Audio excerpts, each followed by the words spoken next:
Okay, so my topic is over APA ethical standards and the creation of it. So a brief overview, I'm going to talk about how the World War II has impacted ethical codes, and then through that developing the code, and then how it has changed research and experiments, and then the different revisions. So short timeline, as you can see from the early beginning, we have developed client confidentiality, no influence on monetary gain, and the patient's best interest. And then a committee met in 1940 saying that the code was unnecessary. And then a few years later, the committee came back and said that the code was necessary and that they needed to develop ethical codes. And then in 1949, the Nuremberg Code was created due to World War I or World War II. In 1953, the first publication of the codes were published, and then revisions have happened ever since. So events leading to the ethical codes. The core foundation of APA ethical codes are from medical ethics. The primary concepts are to do good and to have no harm, client confidentiality, no influence on monetary gain, and then the level of deception of medical information for the patient's best interest.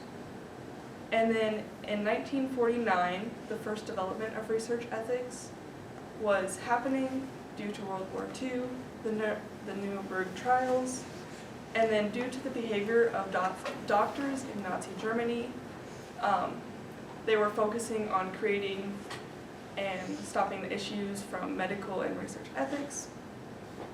The experiments conducted during this time were almost always lethal. So these are the two doctors that I found, Joseph Mengele and Johann Kremer.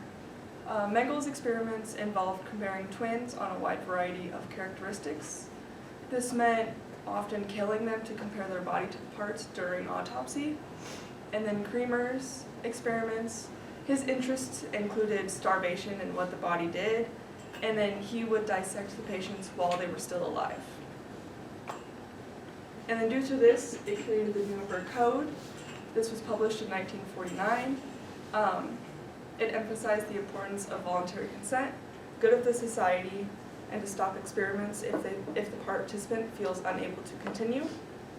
This code did not stop scientific cruelty after the war, but it did serve as a boundary of ethical or moral boundaries. And then if and when these codes are violated, it shows that participants were being neglected. The Committee of Scientific and Professional Ethics.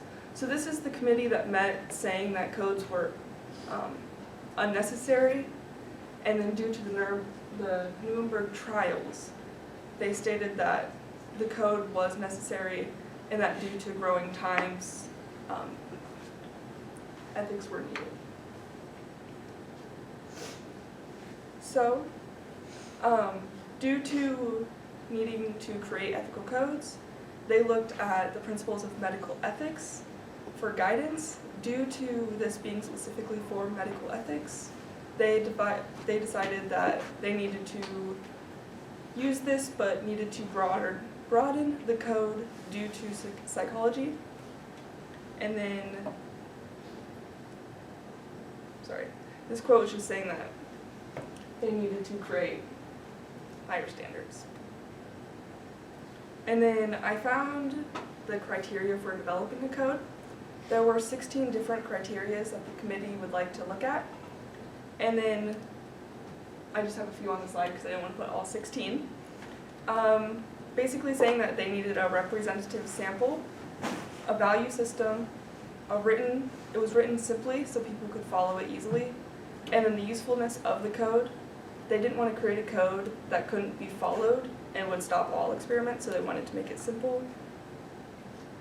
And then in order to develop a code, they contacted 7,500 members of the Psychology Association, and they were asked to send in responses of when they thought that they were ethically struggling with their clients. And then due to the responses, they received 2,000 responses, and the committee categorized these responses and created general principles and were further published in 1953. The initial guidelines contained 171 pages of 106 principles. The initial code was focused on consent and confidentiality. Even though this was the first set of guidelines, it was not received well and was unenforceable due to being too broad. And then the adoption of the first ethical standards was a precursor for psychologists worldwide, saying that now that there are ethical standards, people can learn how to follow them. So revisions happen due to place, time, and culture within a society. Therefore, as our society is changing, ethical standards need to evolve over time.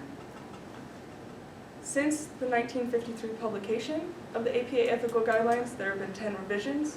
The most recent have been in 1992 and 2002. The most known revision between 1992 and 2002 was about competence.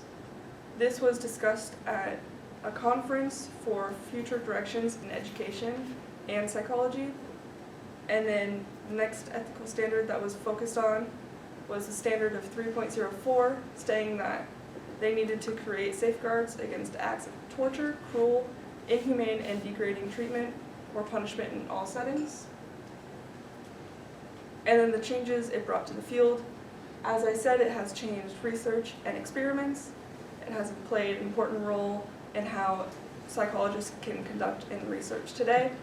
Without these codes, psychologists could be conducting unethical experiments that would cause more harm than benefits to the participants or as a society. And then throughout these codes, psychologists have been able to better adapt their research to find benefits without causing further harm. These are my references. Any questions? With the committee that decided that they didn't need any code, were there any events that led up to that? I believe it was the Nuremberg trials after World War II, and having of the people that conducted all the unethical experiments during World War II led to saying that we can't have this happen again. So, sorry, my question was like, when they removed the code, is that what happened? They removed it at one point? No. So they said that they didn't need a code in 1940, and then the Nuremberg trials happened in like 1947. So it was just a few years later.